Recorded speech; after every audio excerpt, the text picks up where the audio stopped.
Hey, and welcome back to Odd Cylinders.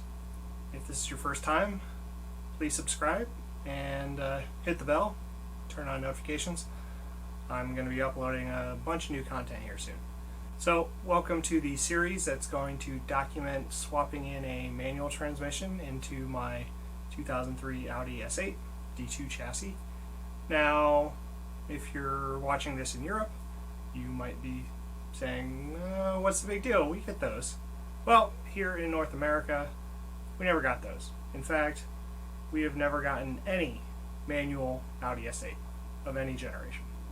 So, with some European parts, a little ingenuity, and some US parts, we've made it feasible.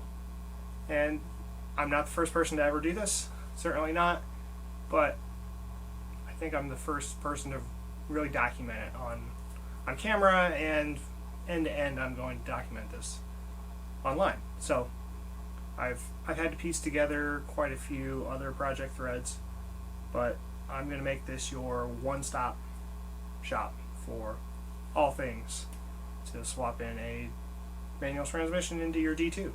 So most of this will apply to the S8, but some of it could apply to a short wheelbase A8 or a long wheelbase A8, which would require a bit more work. But anyways, thanks for watching. If you look down below in the description, please pay attention to that. I've got a lot of other information that I'm going to link to. So not only am I making these video series, but I'm also documenting this on my project thread. And I've also got some links to some of these tools that I use that can make the job better.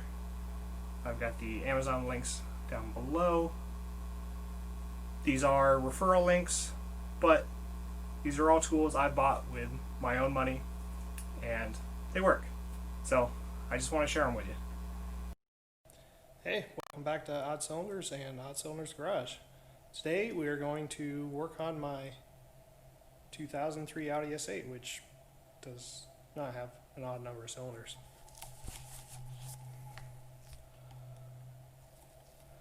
So here she is, 2003 Avis Silver with oxblood burgundy interior, one of 100 in this color combination. 2003 they did 100 of 3 different color combos. It's pretty cool, Audi exclusive, written on the headrest. So this car has just over 200,000 miles. I bought it about 3 years ago at 180,000 miles. And the whole reason I bought this specific one, well, one, I just loved the Avis Oxblood color combo, and two, it had a brand new rebuilt transmission by Tozo of Quattro World fame in Chicago. But my commute over the last 3 years has kind of changed, and I've just kind of gotten bored with the auto. So we're doing a 6-speed swap. Just a little overview. It's mostly stock. It's got ST coilovers. There's a few upgrades in the interior. Has a nav upgrade. Partially working on the factory carbon trim. Right now it's just a pre-facelift trim in there that doesn't have the radio surround in the rear seat heater, but I actually found a facelift trim, and that's on the way. Stock 4.2, 360 horse, but as you'll notice, that doesn't quite look stock. So these are D3, A8, Touareg, valve covers and engine covers. I believe I was the first person in the world to ever do this. I had never seen any pictures of it. I looked at a bunch of parts diagrams and part numbers and said, hey, I bet this could swap on pretty easily, well, with a timing belt service, because you have to remove the cam gears.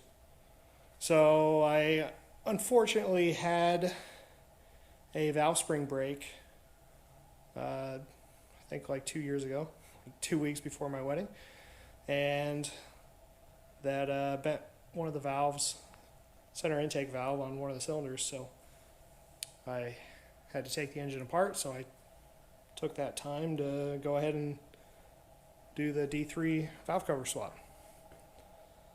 And then I have it documented on Quattro World. And another rare piece here, over in Europe on like the V6 TDI, they got this nice little cover that covers the power steering reservoir and the coolant reservoir. Just really cleans up the engine bay, because for the factory, you know, you have these nice covers around the washer reservoir, the airbox, intake, but then you would look at that side and it was just completely raw and it just seemed unfinished to me. So with that and with the D3 valve covers, this just makes it look like a whole different car, because pretty much from the factory, everything on the normal S8, D2, and even like the C5 and B5 of that genre, just everything was covered in plastic. And I like the look of the old cars, and then, you know, the mid 2000s when Audi started doing red valve covers on the S4s and stuff. Euro bi-xenon headlights, Sparco. These are winter setups still, because I knew I was coming in the garage. Got the Blizzaks on, and the roof rack. What? Custom exhaust, I'll detail that later. I think I already have a video of it on there. I did my own welding and design of my own exhaust, just because I couldn't get satisfied with kind of the standard routes that everybody goes, doing resonator deletes or rear muffler deletes. I've got a Super Sprint set up I'm going to install just to try it out. So these originally look like Euro corners, but they're actually 97 A8 corners, and the way you can tell is there's a little running light there. The Euros look the same, but they don't have that running light, so the turn signal, the lens is red when it lights up amber, looks a little pink.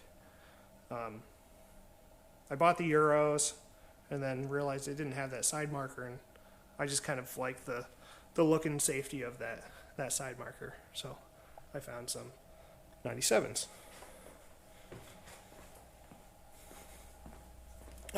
So let's go over kind of the quick parts list.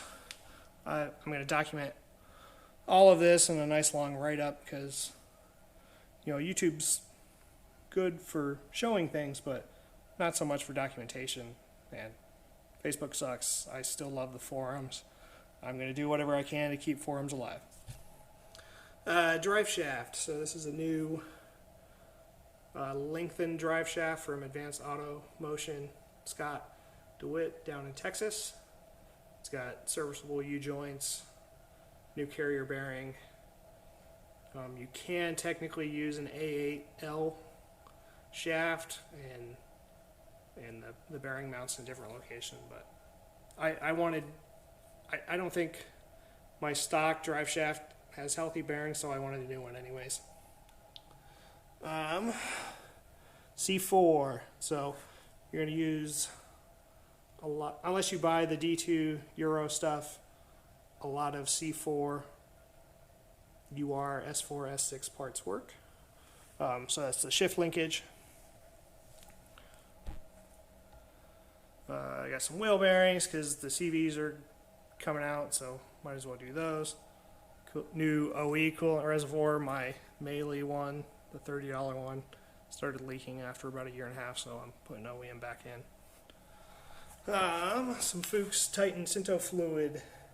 So this is GL5 fluid. The spec for O&E is technically GL4, but I believe this GL5 fluid meets the GL4 specs now, and it's actually a 75W80, whereas the GL4 spec I think is a straight 75 weight. Pedal cluster. So I bought a spare US automatic cluster, but conveniently they have all of the parts to hang the clutch pedal on there. But some people will take another D2 brake pedal and modify it, or take a C4 one, modify it. I just wanted to go the easy route, so I bought a factory D2 clutch pedal off of eBay Germany. It wasn't too expensive. One of the things a lot of people miss on these swaps when they modify the D2 pedals is they don't actually use a clutch over center spring, so then they just have issues with clutch pedal pressure and everything. So when you use the factory pedal, you can use the factory centering spring. You can order the spring and the bushings from Audi Tradition. One thing that the US pedals don't have is the spot for the master, clutch master, but these are easy enough to cut a hole in. I've actually got a B5 S4 clutch master that I'll cut, and you got to use a few spacers, but I'll document that later. I just wanted to use parts that were readily available, and you can get the Euro cluster with the Euro master, but those are getting hard to find. I don't know if you can buy a new Euro master, and used ones are like $150. So the B5 one is like $30. Expensive, but worth it. These are factory engine mounts. These are the facelift ones. The pre-facelift ones are a little cheaper. So these are hydraulic actuated, which according to the self-study program, these aren't just sensors to say, hey, your engine mount's bad. These are actually operated diaphragm on the inside of the mount, so it softens them up at idle and firms them up under load. So it's about $600 for the pair, but mine are shot and there are no aftermarket options. Yay for D2 life. CV boots, I'll actually be using two right hand side C4 S6 front axles. One of them is the correct length, and one of them you need to add a slight spacer. So over here, 1-inch CV spacer. This is made by Dr. Beast Car. I got it. Other people have not had so much luck. Google the name and decide if you want to take the chance. One of the other options I was researching were these 996 Turbo. They came from the factory with some CV spacers, which are 15 millimeters each. Part number, I'll document that. So if you stacked two of these, it would give you 30 millimeter spacer, which technically is more than the 1-inch. So if I hadn't bought that spacer or was able to get a hold of it, I was going to look and see if I could get away with one or if I could get away with two. You also need longer bolts for those. I believe these are the drive shaft gaskets. Don't forget about those. Ignore that label. Drive shaft bolts.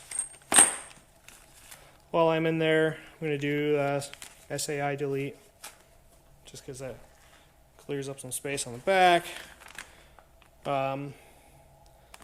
USP, this is their metal slave conversion for an FY, or for a like a B5 S4. It basically uses the C4 clutch slave cylinder, which was metal instead of plastic from the factory.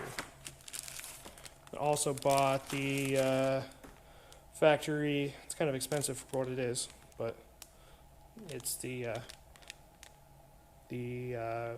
reservoir for the brake master. So right length, I'm sure you can find some regular hose. This box of goodies is B5 SPC adjustable upper control arms. So with the ST coilovers, at my ride height, I've got about minus 2.5 degrees of camber, which is a bit more than I'd like to run for a daily driver. So these look like they'll work, but they're a little short. So you have to extend them. I found some, I think these are like from a Hyundai, like a tie rod adjuster. That's the right thread pitch and diameter.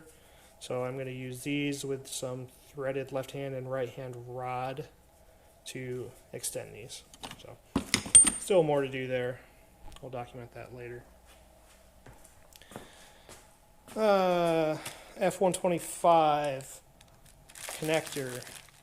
Conveniently the same connector as like the headlights. So you can buy this connector with pins on eBay for like 20 bucks or something. And your standard, kind of like your fuel injector, 2-pin connector for the reverse switch.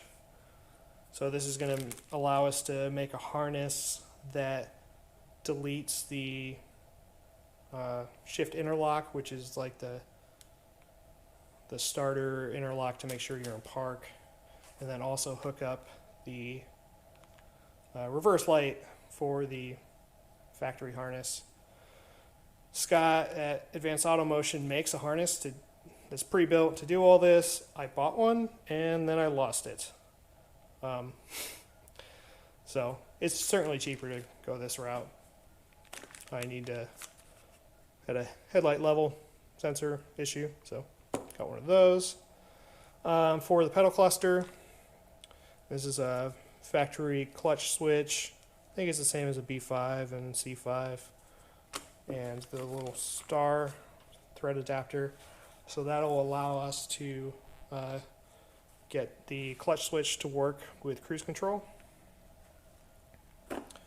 B6 shift boot, which happens to be pretty close to the same size as the opening in the trim for the auto shifter. You can find manual trim, which uses a larger boot. I think the larger boot kind of looks funky, and that trim panel is super hard to find, especially if you have carbon trim like I will have. So I'm just going to use I have an auto carbon trim panel, so I'm going to use the B6 boot. I don't know if this is a Euro C4 S6 shift knob or an RS2. I bought it a few years ago. It's been reconditioned, but it's proper 6-speed, and it's threaded, which I think you could probably use like an early B5 S4 if you find one with the early linkage. Rear main seal. So normally Audi will just sell you this with the whole metal plate for several $100s. I found some references on like Audi World that this will work. I think this might be like an 07K rear main seal or something, but it's apparently the right size. I just had a friend buy a spare full rear main seal plate and try and install this, and it appears to be the right size. So I think that'll work. I'll find out. While I have the transmission off, I figure I'll do that. Bought a spare 4.2 ECU, sent that off to Mark at EFI Express, had him flash it. Documentation. Audi pages. If you've never been there, go there. They have a whole bunch of write-ups on how to pull transmission, how to remove the wood trim, which I'll be doing for some of the carbon trim, and then I also need just to remove tells you how to remove the center console, which I'll need to change the shifter and stuff.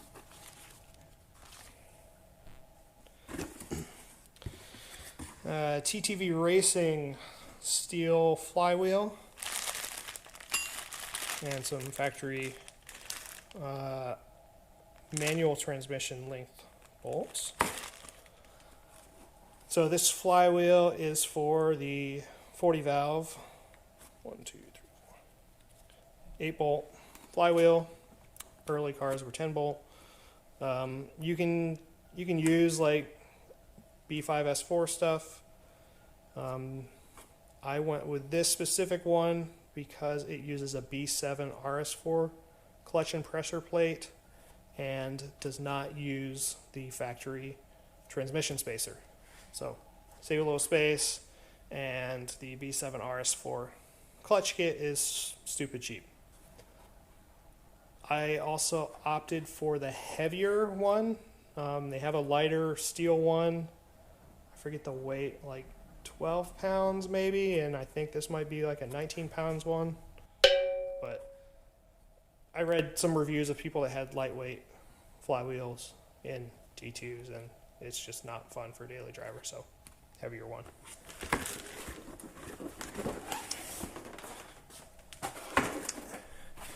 And clutch kit, so luck, rep set, B7 RS4, pressure plate and disc, some factory bolts for pressure plate.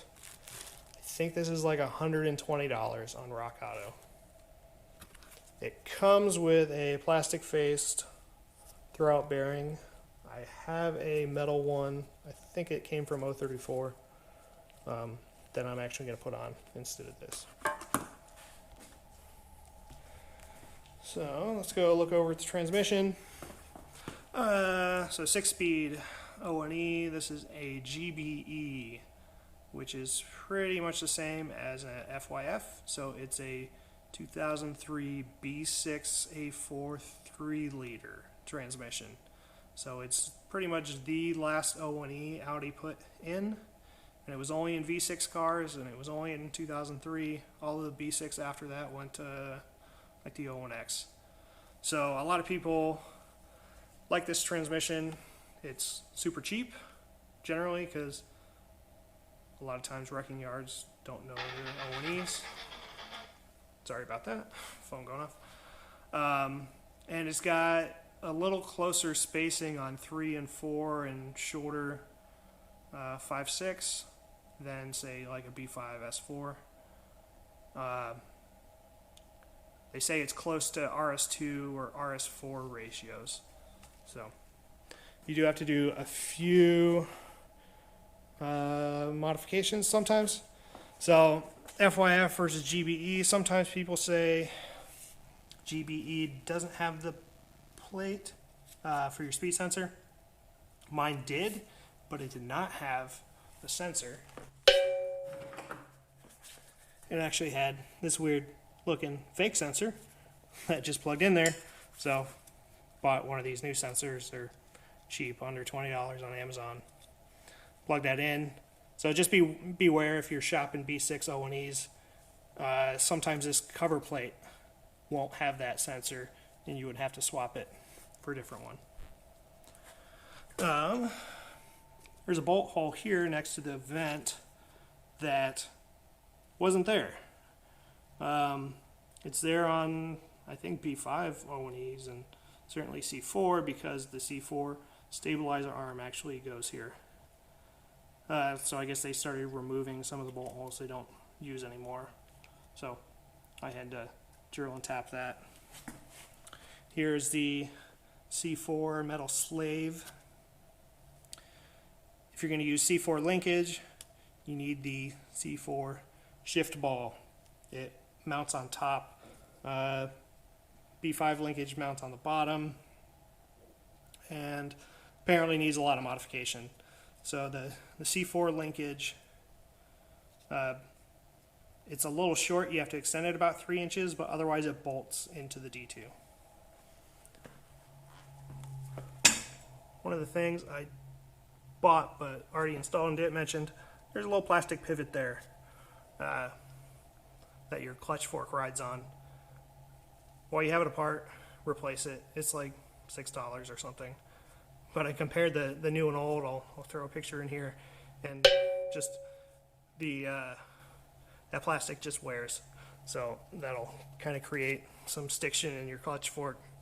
So easy replacement. You might also need to swap out the reverse sensor. They had 2 different connectors on it. And some people also said that some B6 O&Es had a weirder output cups. This one thankfully doesn't. So this is the same size as the C4 axles. So those bolt right on. If you buy factory D2 axles, they're actually a different size cup. So you would have to get the European cups to work.